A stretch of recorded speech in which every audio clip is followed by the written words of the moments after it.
রবীন্দ্রনাথ ঠাকুর Nobel পুরস্কার পান কত সালে? অপশান 1910 সালে, 1913 সালে, 1916 সালে নাকি 1919 সালে?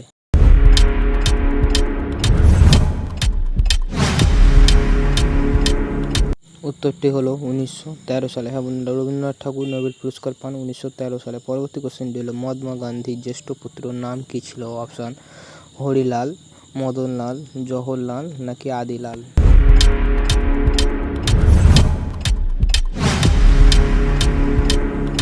উত্তরটি হলো হরিলাল। হ্যাঁ বন্ধুরা, মহাত্মা গান্ধীর জ্যেষ্ঠ পুত্রের নাম ছিল হরিলাল। পরবর্তী কোশ্চেনটি হলো ব্রিটিশ শাসকে প্রথম বাংলা ভাগ হয়েছিল কবে? অপশান 1900 সালে, 1905 সালে, 1910 সালে নাকি 1915 সালে?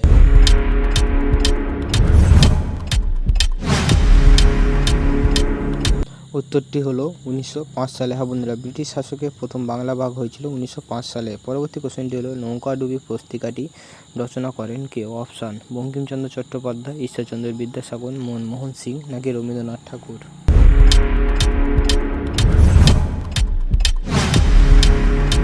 উত্তরটি হলো রবীন্দ্রনাথ ঠাকুর। হ্যাঁ বন্ধুরা, নৌকাডুবি পুস্তিকাটি রচনা করেন রবীন্দ্রনাথ ঠাকুর। পরবর্তী কোশ্চেনটি হলো পুরাণের সংখ্যা কয়টি? অপশান 8টি, 12টি, 14টি নাকি 18টি?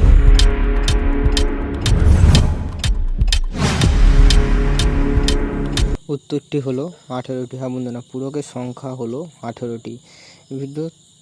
পরবর্তী কোশ্চেনটি হলো পানিপথে প্রথম যুদ্ধ সংগঠিত হয় কবে? অপশান 1226 সালে, 1326 সালে, 1426 সালে নাকি 1526 সালে?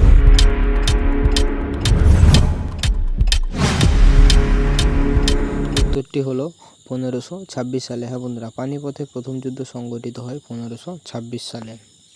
বৈশাখী উৎসব পালিত হয় কোথায়? অপশান পাঞ্জাবে, গুজরাটে, মধ্যপ্রদেশে নাকি চণ্ডীগড়ে?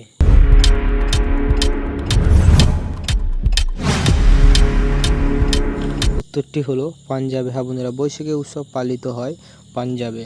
এই ভিডিওটিতে তোমাদের জন্য একটি কোশ্চেন হলো 2006 সালে ফুটবল বিশ্বকাপ কোথায় অনুষ্ঠিত হয়েছিল? এই প্রশ্নের উত্তরটি কার কার জানা আছে অবশ্যই কমেন্টে জানিও, এবং আমার চ্যানেল নতুন হলে চ্যানেলটি অবশ্যই সাবস্ক্রাইব করে পাশে থাকা বেল আইকনটি অবশ্যই ক্লিক করে দেবেন পরবর্তী ভিডিও সবার আগে পাওয়ার জন্য। এবং পরবর্তী কোশ্চেনটি হলো যে ভিটামিনের অভাবে স্কার্বি রোগ হয় সেটি হলো vitamin A, vitamin B, vitamin C নাকি ভিটামিন ডি?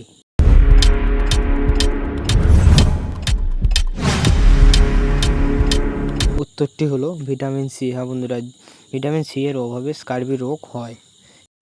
ভিডিওটি কেমন লাগলো অবশ্যই কমেন্টে জানাবে, এবং আমার চ্যানেলে যদি নতুন হয়ে থাকো চ্যানেলটি অবশ্যই সাবস্ক্রাইব করে পাশে থাকা বেল আইকনটি অবশ্যই ক্লিক করে রাখবেন পরবর্তী ভিডিও সবার আগে পাওয়ার জন্য। এবং ভিডিওটি কেমন লাগলো অবশ্যই একটি কমেন্ট করে জানাবেন।